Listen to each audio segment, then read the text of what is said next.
Daniel Sidiak, Who Says You Can't, You Do. Chapter 8, page 78. Focus and find. Ask and you shall receive. Seek and you will find. Knock and the door will be opened for you. Jesus Christ. Have you ever thought that someone was deliberately ignoring you or deceiving you behind your back? How did you feel in that moment? Were you frustrated, hurt, angry, or upset? How much when you found out that they had not done it to begin with? How did you feel that? Did you feel embarrassed, upset with yourself, or even stupid? So how were you able to feel those emotions initially, even though the deceit never happened? Before I tell you the answer, let's do one more exercise. Think of someone you really love for a moment. Really feel them next to you.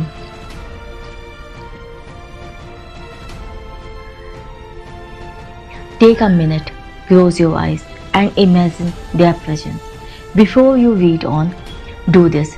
Did you just feel love, full of love, as if that person was actually there with you? The reason this happened is because your mind does not know the difference between something you are actually experiencing and something that is only in your mind.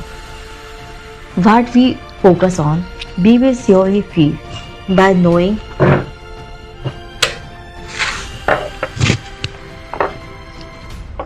you have this power, how quickly can you change the way you feel? In order for us to fully enhance the quality of our life and achieve at our peak, we must choose wisely how our attention is being focused. Life is defined by the truth that our mind is going to find what we focus on. Whether that is a blessing or a curse is entirely up to you, as you are in total control of directing that energy. It becomes so frustrating when the experiences that we don't want keep showing up. The reason they show themselves so often is because we are putting so much energy toward them. Then, when we focus on the things we don't want, we get more of them. That uneasiness then begins to consume our reality. This may create feelings of hopelessness and disappointment until other areas of our life suffer because of our inner turmoil. It's quite obvious in everyday life experience. When you are feeling energy, everything outside will seem distorted and get under your skin.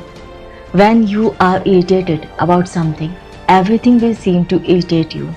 When you are happy, everything seems great. It's a law of life. There is no escaping it. We must learn to enhance our emotional fitness, and that comes from what we choose to focus on. When you continue to focus on what you want, your whole demeanor adapts to your desire. Body language, vocabulary, tone of voice, and even subconscious movements all shifts to mold you into the person you need to be. Don't make things you don't want a priority in your life. If you do, they will consume your reality. Even in an advanced driving course, the instructor will stress that directing your focus is a crucial part of survival. It is there said that if we look at a pole or a tree while losing control, we automatically get drawn to that object. The same principle applies to every area of our life.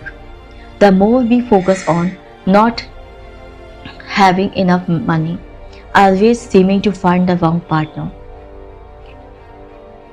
someone not letting you live your dream, not having enough time, or always being sick to name a few things, they become stronger. Your mind is going to find every way to attract the things you focus on. The Bible says, "Seek and you shall find." which I think is a pretty good concept that we need to grasp. What you find depends on what you are choosing to seek. You have always gotten what you have asked for. You might just not be aware of what it is you are asking. Are you really taking notice of which doors you are knocking on? When your mind wanders, so does what you create. If you have ever walked a dog on a leash, you will know that sometimes it seems as if the dog is walking you. When it begins to wander off, you direct it back to position with the leash. That's exactly what you have to do with your thoughts. Keep them on a leash. If you don't, you lose control. Think, feel, act, create. When you think about what you don't want, how does it make you feel? It personally makes me feel disempowered, unmotivated, sad, and even frustrated. All these human emotions cause us to act in the same way that created and attracted those things we did not want in the first place. As soon as we shift our focus toward things we want, our attitude changes instantly and we begin to feel inspired. And when we feel great, we get great results. By redirecting our focus toward what we want, our mind is more inclined to find it. Have you ever bought a new car and suddenly you begin to notice that same make and model everywhere? When you hear someone call out the same name as yours, it grabs your attention immediately. It might be a parent calling out to their child, but you will look around. This power of focus and find truly displayed itself while while my brother and I were shopping for his wedding. All we needed was a navy blue tie. So we made a pact that our focus for the day was strictly a navy blue tie. The amazing thing was that blue began appearing everywhere. It was like we had our own personal scanner, and as soon as blue was in sight, everything else seemed to fade away. If you have ever seen the movie The Terminator, you know that the closer the Terminator is to locking onto a target, the quicker his scanner beeps. That's exactly what it was like. I was noticing blue everywhere, even baby blue. I began integrating irrelevant colors into my initial focus. It even reached a point where I was looking at black ties and concentrating my hardest to see if they were navy. Even after the store clerk reminded me a number of times that they were black, I was still convinced that some were blue. Blue shoes, blue socks, blue hats, and blue suits all began to catch my attention. By the end of the day, I told my brother that I did not want to see blue for another year. These things caught my eye because I had made it a priority in my life. The things you prioritize, you find everywhere. Your emotions derive from where your focus is being directed. As much as being able to focus and find what we are seeking among so many possibilities is an amazing human power, there is a part of the brain that makes it possible. With every thought of mine, there is a physical action in the brain. The reticular activating system (RAS) is composed of several neuronal circuits connecting the brain stem to the cortex. This part of the brain acts like a filter between your conscious and subconscious mind. It's responsible for taking notice of new things and relating outside information that was always in existence to enhance the picture you have mentally created. There are billions of bits of information surrounding us every single moment, and if we were able to notice them all, we would definitely go crazy. The RAS helps focus on the information that is important to you. In Dr. Maxwell Maltz's 1960 self-help book, Psycho-Cybernetics, he describes it as being our own servo mechanism. With doing a bit of what I love, research, I discovered that autofocus cameras contain a servo mechanism. I'm not sure if you have ever used one of these, but they automatically create a sharper focus and a clearer picture once the lens is moved to the desired location. When we make something important in our life, be it a benefit or not, it becomes a priority. The RAS in your brain is going to seek it everywhere and make the picture a whole lot clearer. Guess who is in charge of moving that lens? You are. Shifting focus. Move your lens. Most people have no idea of the giant capacity we can immediately command when we focus all of our resources on mastering a single area of our lives. Anthony Robbins. Why do some people have such a great outlook on life, while others seem to be surrounded by so much misery?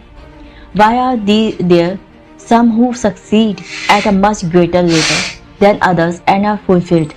Why do those few find inspiration everywhere and are always motivated, yet others find it difficult to come up with any ideas?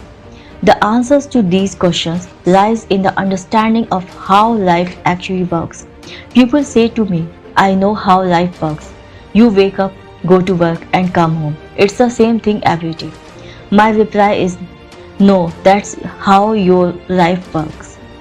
The truth is, the more we think about the same thing, the more we repeat the same feelings and hence the same action. Most people believe that things must change on the outside to affect that their inner self. They believe that they must have a sense of achievement in order to feel great about themselves. If you have met anyone who is really successful, rich in all areas of life, you will notice they don't attempt to live life backward. They live it the way it was intended, which is to feel great first, which causes them to act great, which results in achieving great things. The only way to make yourself feel great first is to be intelligent in the way you command your focus. Concentrate all your thoughts upon the work at hand. The sun rays do not burn until brought to a focus. Alexander Graham Bell. All of our emotions arise from where our focus is being directed.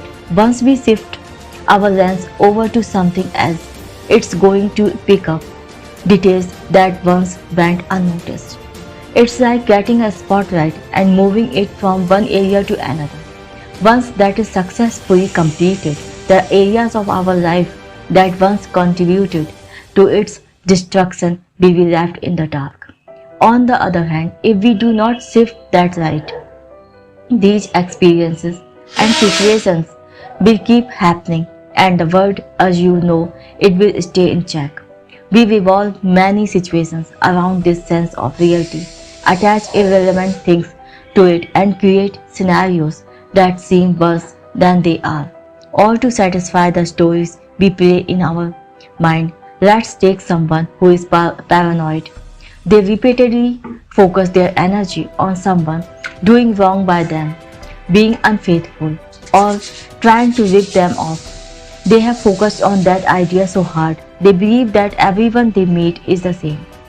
Did it ever occur to them that the reason they feel that way is because they have trained their mind to believe that is the case? Could their intention cause a situation to actually turn out in a particular way? Or is it that they are expecting it so they will relate anything back to that scenario? Is everyone really trying to take advantage of them? Or is it just a reflection of how they are feeling internally, which causes them to perceive it that way?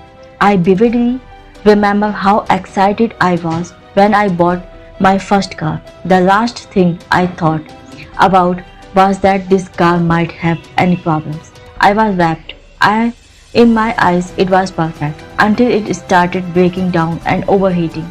My perception totally changed from this car being perfect to me being doomed with cars.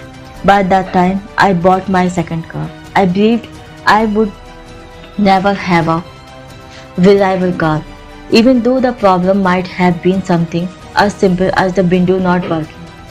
I would blame it on being doomed with cars and would just wait for the next thing to go wrong. I would freak out about any unfamiliar noise, forgetting that it was a metal box and they make noises. I would tell people about my cars and stress about it every time I jumped into the car. As I would start the engine, it was as if I expected something to just blow up. It was driving me mad and took up far too much of my energy. This paranoia of my car breaking down continued until I got in my friend's car one day and his window stopped working. I smirked, shook my head, and said, "We must be doomed with cars." I expected him to go along with the victimization, but he turned to me and said, "Relax, it's just a window." Was it that I was doomed with cars, or was it that I personalized the innate uncertainty of life to play the victim and feel worse? Thinking about it, I realized there are people dying of starvation in the world, and yet here I am complaining about a window not going up. Further to that, it seemed okay to spend $400 on alcohol every week, but I would whine over having to spend $100 on fixing a window that would allow me to breathe. I guess it's easier to blame external things than to take responsibility. My belief that I was doomed with cars diminished, and I realized it was just a car.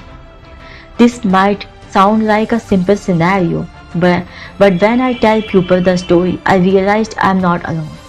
How often do you focus on something so hard that it begins to consume your life? How many times does something then happen and you realize you actually had nothing to worry about in the first place? Or you eventually get over it and it has no power in your life. That surely creates different emotions. We create our own reality, and when it has its hiccups, we think it's not living up to the high standards we have set, and we start to doubt. We then shift our focus and believe that is the best life has to offer. Very far from the truth. But when we are moving our focus away from things that are not working, we have to find something positive to focus on instead, successfully directing energy. The beauty of life is just as real as the ugliness of the life. It all depends on which one you choose to see. A, a few years ago, while working at a call center, I noticed one of my colleagues had his head down and looked quite upset. He was never really the type to say much, so I decided to approach him. He told me that he did not want to talk about it, so I knew I had to take action in order to help. The next day I walked past, and again his head was in his hand. I decided to clap as loudly as could next to his ear. He jumped up, started, and I said, "You see how quickly your mood can change." After that, we got into a conversation that quickly turned to his recent breakup. He was barefoot, but our conversation allowed him to shift his perspective drastically. Rather than beating himself up over everything he apparently did wrong, he acknowledged through reasoning with himself that it was what he had wanted for a while. He told me that he had a gut feeling it was never going to work. He also wanted to travel and experience things that he knew he could not do while with his ex-girlfriend.